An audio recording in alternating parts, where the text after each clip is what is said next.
સેલ્ફીના શોખીનો સાવધાન. ગીર સોમનાથમાં સેલ્ફી લેવા જતા યુવક ધોધમાં પડ્યો છે. જમજીર ધોધ પાસે સેલ્ફી લેવા જતા યુવક ખાબક્યો છે અને જામનગરનો યુવક પરિવાર સાથે ફરવા આવ્યો હતો. સેલ્ફી લેવા જતા અકસ્માતે ધોધમાં પડ્યો.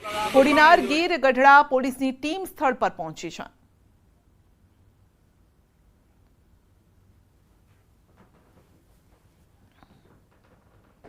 તો આવતીકાલે લોકસભાની ચૂંટણીના પરિણામો છે અને કોંગ્રેસ ઉમેદવારે જીતનો આશાવાદ વ્યક્ત કર્યો છે. દેશમાં ઇન્ડિયા ગઠબંધન સરકાર બનાવશે તેવો આશાવાદ લલિત વસુયાએ વ્યક્ત કર્યો છે. અને કોંગ્રેસ પાર્ટીએ જે 5 વચનો આપ્યા છે એમની ઉપર વિશ્વાસ રાખી ઇન્ડિયા ગઠબંધનને કોંગ્રેસ પાર્ટીને મત આપવાના છે અને અમને વિજયની સંપૂર્ણ આશા છે અને અમને પરિણામ સારા આવશે એવી ઉમ્મીદ પણ છે. એક્ઝિટ પોલ ખોટા પડ્યા છે. હું ચોક્કસપણે માનું છું કે આ વખતે એક્ઝિટ પોલ સંપૂર્ણપણે ખોટા પડવાના છે અને દેશની અંદર ઇન્ડિયા ગઠબંધનની સરકાર બનવાની છે. સુરેન્દ્રનગર લોકસભા બેઠકના ભાજપના ઉમેદવાર ચંદુભાઈ શિહોરા સાથે ન્યૂઝ 18 ગુજરાતી ખાસ વાતચીત કરી. ચંદુભાઈએ સુરેન્દ્રનગર લોકસભા બેઠક પર ભાજપ 3 લાખ કરતા વધુ મતની લીડ સાથે જીતશે તેવો વિશ્વાસ વ્યક્ત કર્યો છે. સુરેન્દ્રનગર લોકસભા બેઠકમાં જિલ્લાની 5 વિધાનસભા ઉપરાંત વિરમગામ અને ધંધુકા વિધાનસભાનો સમાવેશ થાય છે અને ત્યારે આ તમામ 7 વિધાનસભા બેઠક પર ભાજપને લીડ મળશે તેવો ચંદુભાઈએ આશાવાદ વ્યક્ત કર્યો.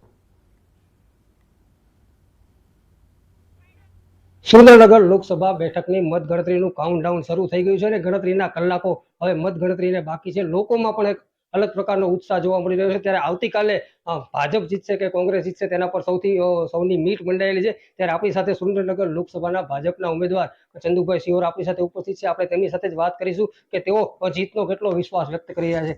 જી ચંદુભાઈ, આવતીકાલે મતગણતરી યોજાનાર છે. કેટલી લીડથી આપ જીતશો અને કયા એવા કારણો છે જેના કારણે લોકો ભાજપને પસંદ કર્યું છે?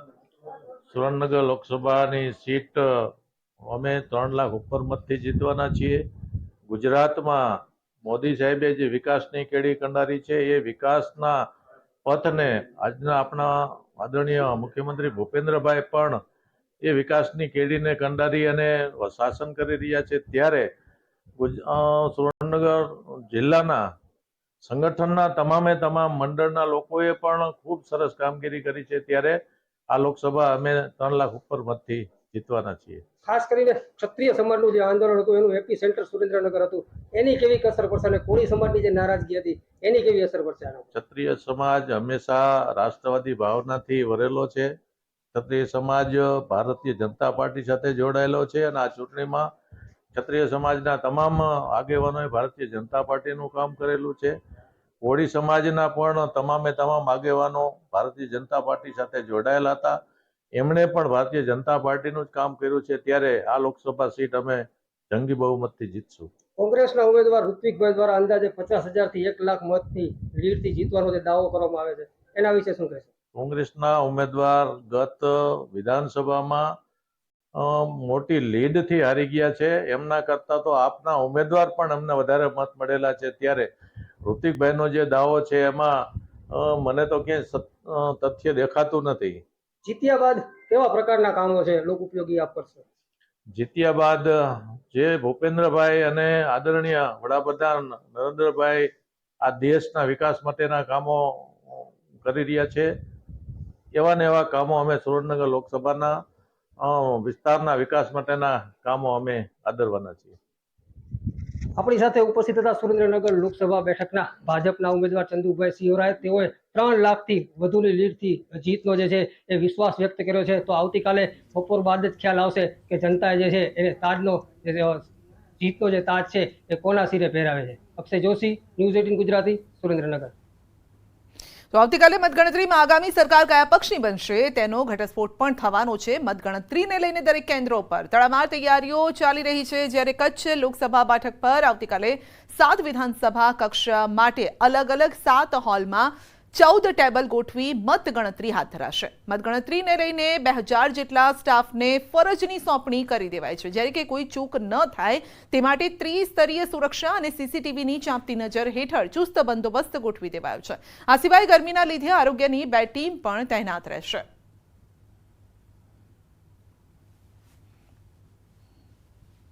આવતીકાલે 4 જૂને કચ્છ લોકસભા બેઠકની મતગણતરી છે તે લોખંડી બંદોબસ્ત વચ્ચે ભુજની એન્જિનિયરિંગ કોલેજ ખાતે કરવામાં આવશે। જે રીતે આપ દ્રશ્યોમાં જોઈ રહ્યા છો કે આ ભુજની એન્જિનિયરિંગ કોલેજ ખાતે આવતીકાલે વહેલી સવારથી જ મતગણતરી છે તે શરૂ કરવામાં આવશે।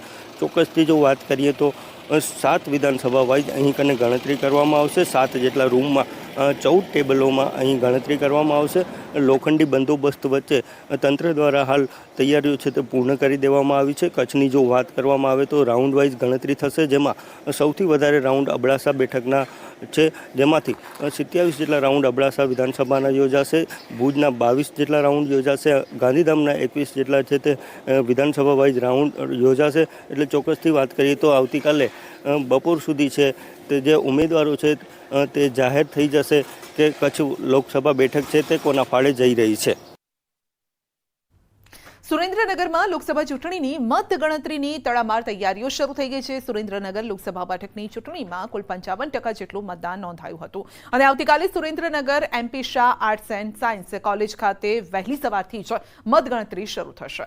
સુરેન્દ્રનગર લોકસભા બેઠક માટે કુલ 156 રાઉન્ડમાં 98 ટેબલ પર મતગણતરી યોજાશે, તેમજ બેલેટ પેપર માટે 3 ટેબલ પર અલગથી મતગણતરી થશે અને આ મતગણતરીમાં કુલ 1500થી પણ વધુ કર્મચારીઓ જોડાશે। મતગણતરીને લઈને સુરેન્દ્રનગર જિલ્લા વહીવટીતંત્ર દ્વારા તમામ તૈયારીને આખરી ઓપ અપાયો છે અને મતગણતરી કેન્દ્ર તેમજ આસપાસના વિસ્તારમાં ચુસ્ત પોલીસ બંદોબસ્ત ખડકી દેવાયો છે। ભાજપ અને કોંગ્રેસ બંને મુખ્ય રાજકીય પક્ષો દ્વારા જીતનો વિશ્વાસ વ્યક્ત કરાયો છે, ત્યારે મતદારો જીતનો તાજ કોને પહેરાવશે તે મતગણતરી બાદ ખ્યાલ આવશે। સુરેન્દ્રનગર લોકસભા બેઠક માટે કુલ અંદાજે 55% જેટલું મતદાન નોંધાયું હતું। આવતીકાલે તારીખ 4 જૂનના રોજ સુરેન્દ્રનગર શહેરની MP Shah arts and science college ખાતે મતગણતરી યોજાનાર છે। ત્યાં મતગણતરીને લઈને તંત્ર દ્વારા જે તડામાર તૈયારીઓ છે તૈયારીઓને આખરી ઓપ આપી દેવામાં આવ્યો છે। સુરેન્દ્રનગર લોકસભા બેઠકમાં કુલ 7 વિધાનસભાનો સમાવેશ થાય છે અને આ 7 વિધાનસભા સહિત સુરેન્દ્રનગર લોકસભા બેઠકની જે મતગણતરી છે એ કુલ 156 રાઉન્ડમાં મતગણતરી યોજાશે, જેના માટે કુલ 98 ટેબલ પર મતગણતરી યોજાશે। આ સિવાય જે પોસ્ટલ બેલેટથી મતદાન છે એના માટે 3 ટેબલ પર અલગથી મતગણતરી યોજાશે। વહેલી સવારથી જે મતગણતરી છે શરૂ કરી દેવામાં આવશે અને અંદાજે બપોર 12 કે 1 વાગ્યા સુધીમાં સમગ્ર ચિત્ર છે એ સ્પષ્ટ થઈ જશે। ત્યારે મતદારો છે એ જીતનો તાજ કોને પહેરાવે છે અને કોને હારનો સામનો કરવો પડશે એ તો આવતીકાલે બપોર બાદ જ ખ્યાલ આવશે। અક્ષય જોશી, ન્યૂઝ 18 ગુજરાતી, સુરેન્દ્રનગર। ગાંધીનગરમાં મતગણતરીની તૈયારીઓ તેજ। આવતીકાલે સેક્ટર 15માં આવેલી કોલેજમાં કરાશે મતગણતરી। ગાંધીનગર સંસદીય લોકસભા મત વિસ્તારની ગણતરી કરાશે। સવારે 8 વાગે મતગણતરી શરૂ થશે। મતગણતરીમાં 600 કર્મચારીઓ જોડાશે અને 14 ટેબલ પર કરાશે મતગણતરી।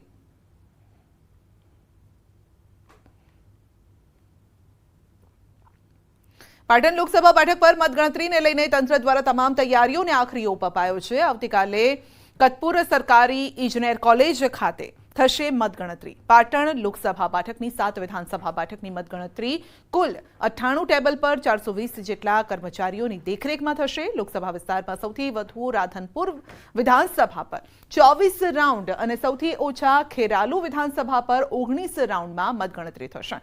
પાટણ લોકસભા બેઠક પર વર્ષ 2019ની સરખામણી કરતા વર્ષ 2024માં 4% મતદાન ઘટાડા સાથે 58.37% મતદાન નોંધાયું હતું।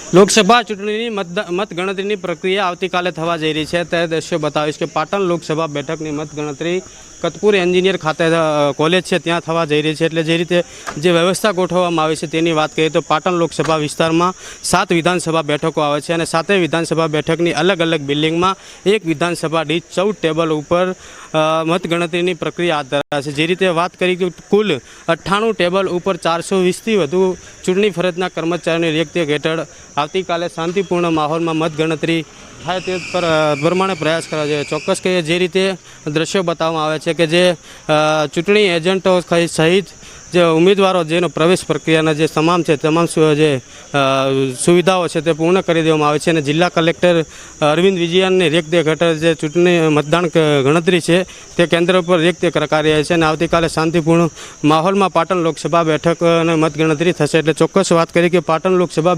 બેઠકમાં જે રીતે કોંગ્રેસ અને ભાજપ ઉમેદવાર મળી અન્ય અપક્ષ ઉમેદવારને કુલ 9 ઉમેદવારોનો ભાવિ ઈવીએમ મશીનમાં સીલ છે અને જનતા જનાર્દને કોને પોતાનો જનાદેશ આપ્યો છે, કોને પોતાએ પસંદ કર્યા છે તે આવતીકાલે મતગણતરી થયા બાદ જે ચિત્ર છે એટલે સ્પષ્ટ થઈ જશે. પરંતુ ચોક્કસ કહે કે અત્યારની સ્થિતિએ મતગણતરી કેન્દ્ર ઉપર ચૂંટણી પરના ફરજના અધિકારીઓ તેમજ પોલીસ બંદોબસ્ત સાથે જે તમામ તૈયારીઓ છે તેને આખરી ઓપ આપવામાં આવી રહ્યો છે. અશરફ ખાન, ન્યૂઝ 18 પાટણ. બુલેટિનમાં આગળ વધીશું બ્રેક બાદ.